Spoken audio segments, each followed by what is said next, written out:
Hey, coming at you from the, ooh, woo, that's slippery.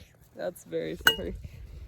Coming at you from the pass between Jackson, Wyoming and Idaho. I'm about to go into Idaho, which is exciting. So I came back down and came south to meet a good friend of mine. Came through the whole park yesterday, Yellowstone, from Gardner all the way down to Jackson. Quite a drive. And today headed into Idaho and then gonna go back north through Idaho, which I'm pretty excited about. I'm just stopped on a roadside trail. The dogs are running around, exploring. And this is my thought for right now. I've been listening to Chani, who I really love, Chani Nicholas. If you don't know who she is, she's an amazing astrologer and she has a really cool app. So Chani, Chani, I love it personally, and I've learned a lot about astrology, becoming a lot more fluent in astrology, especially as I become more fluent in tarot and the tree of life and how all of those things interlogically, true, and mythologically connect, and historically and magically and archetypally and all the things, very connected. So there's some really cool astrology going on this week, and a lot of it I think Venus and Jupiter are trining each other. And you know, as I learn more about the planets and about numbers and about the signs, I begin to think of all of them as sort of personalities. Same with tarot cards. It's like, so, you know, when you start to understand the astrology of, for instance, something happening with Venus, it's like, oh, your super loving, kind, generous, beauteous, romantic friend is coming into, you know, this sign, Cancer. Actually, Venus is coming into Cancer, I'm pretty sure, which is, you know, this very protective, dedicated, sort of stays in the shell, the crab, but when you're let in, loving kind of person. So you start to think of these astrological events like that. And Venus is coming into Cancer. So what does it mean when this friend comes to visit this friend or this sign or this place? That's how I've been incorporating it into understanding my life and journey. So basically, though, as Chani puts it, there's going to be a lot of benefic things going on, especially over the next couple days. I'm recording this video on Monday, May 31st, so whenever it's watched. And, you know, I mean, great, astrologically, that can be powerful. Hello, Peter. Where's your sister? So astrologically, that can be really powerful. This is a question that pertains to any time, though, I would say, and that I've just been inspired from listening to Chani to bring up, which is, what is your greatest dream? And it might take a while to start getting to the bottom of this kind of stuff.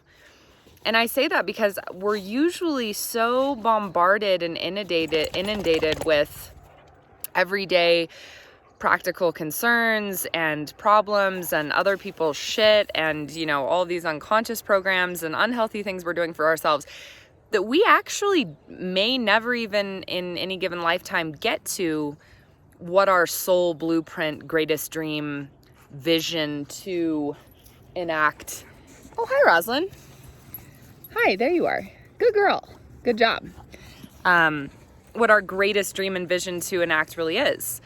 And I just bring this up because I would love to know what your greatest dream and vision is. What is your greatest dream and vision? And wouldn't it be cool to support each other in that? Because even with myself, and, you know, I'm deep in the work, right? Of like finding my own heart's desires. And, oh, I'm also listening to this fantastic book. You might have heard of it. It's called Unbound, A Woman's Guide to Power. Highly recommend it. I'm sure I'll be talking about it a lot. It's about a woman who is by a woman, I can't remember her name, Katya, I think, something.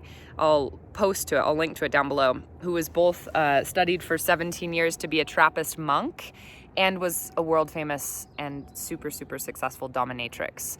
So she talks a lot about power dynamics, and it's really powerful. And that one of the most powerful sort of submissive things we can do is to go inside. That's a submissive thing, to turn our attention inward, by the way, which makes sense, right? Surrender versus turning our attention outward to direct things, which can be more dominant. I just started the book, so there's a lot of other nuances and intricacies to get into. The point is being in situations in a safe enough place and having the practice of finding out what your greatest dreams and desires are. That's step one. And that's where I've been getting to. And it's crazy, though, how marvelous and big and wondrous they are. And you're like, well, this can't possibly happen. This is too big. This is too much. Like, for instance, I mean, I'm just going to say it. I have a dream to travel by foot with horse and dog, and a camel would be amazing too, but I don't know, from Alaska to Argentina.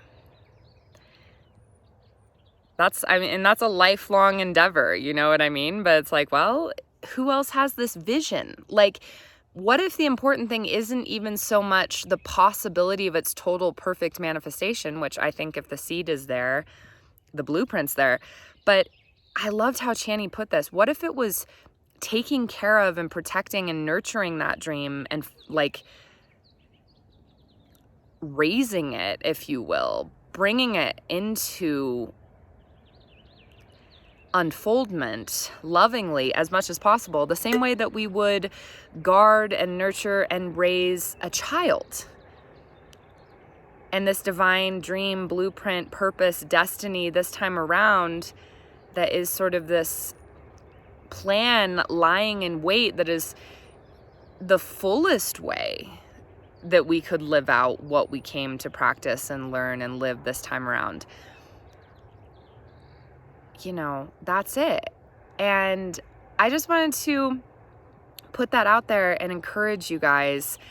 I mean, I've been having so many visions lately, and it seems it's almost scary, like, to get in touch with how big your dreams might be and how big the things you might want to do are.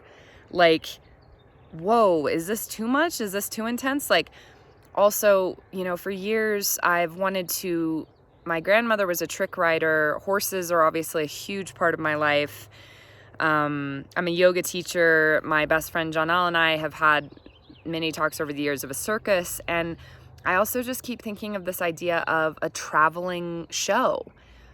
And, you know, but one steeped in relationship and mindfulness and art and presence and community, and sort of like a mix between what you would think of as like a Celtic, like magical fair, and also a circus, and also like a yoga festival or like an ashram. Like, these are visions that I'm having of in their mind. And like, so I just want to encourage you to get in touch with your visions, because, you know, and I'm having this conversation with you to encourage you and to give hope to myself, because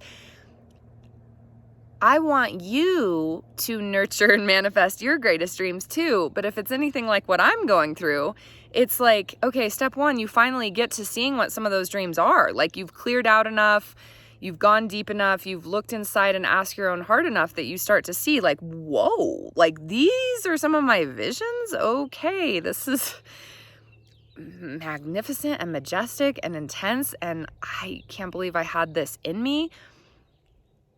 And then you're like, well, it's not possible, so I might as well just forget about it. But see, what I'm saying is the magic lies in the fact that you're the one who had that vision.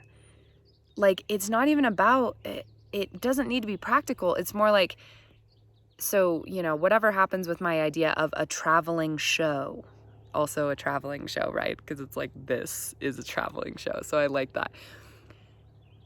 I'm the one who imagined that. Like, it's sacred and meaningful that those visions exist inside me, and maybe I should desire to trust and nurture them. And again, who knows how they come to fruition? It's just believing that there's something sacred and meaningful, and it is some kind of preview of something that's to come if you nurture and love it. Because whatever vision you have, like, it's not about how practical it is. That's nobody else's dream. No one's dreams or visions are the same. Like what I mean, traveling by foot and horse from Alaska to Argentina with dogs and myself and horses and maybe, various friends along different legs of the trip would be a nightmare to some people. That's not what everyone would want to do. Like opening a donut shop or writing a book or making a movie or designing a video game or becoming a chef, like whatever your dream is, living on the beach, like it's not. I think that can be another thing that stops us of like, oh, someone's already done this before, or someone would be better at this than me, or it's not possible for me, but it would be possible for someone else, or everyone would want this. No one else has that secret recipe and vision inside their heart that you have. Getting in touch with that is the first step, and it's not the same as anybody else's. Like, it's actually not. And then where I'm at and what this video is kind of about is the second step is don't be discouraged by the magnitude and magnificence.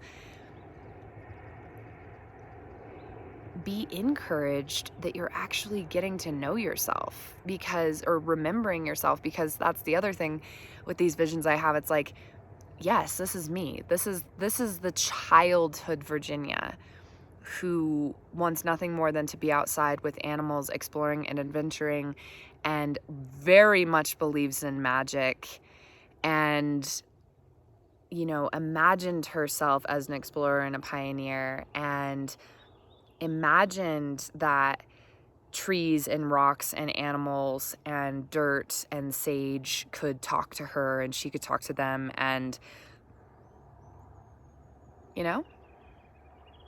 so there's also this familiarity. Like, it's kind of shocking, at least to me, how big the dreams are when we get there. Let me know. Is it shocking for you? What is what are the revelations you're having as you're uncovering those dreams? For me, it's both shocking and familiar, because it's this essence, this unlimited, imaginative, playful, magical essence, adventurous spirit that really resonates and echoes of my childhood self, which for me is a big way that I know it's authentic. So, like, what do you guys reckon? Let's share our dreams here if you're keen, because witnessing that for each other, and that's such a beautiful way for us to get to know each other too, and to let people know and see us. It's very vulnerable, but like, what's your dream? What's your big dream? And maybe you don't know yet. And so what are you doing to get in touch with it? All right, peace out. Next time I record a video, I reckon I'll be in Idaho. So talk to you soon. Practicing my wink. It's not going that well, but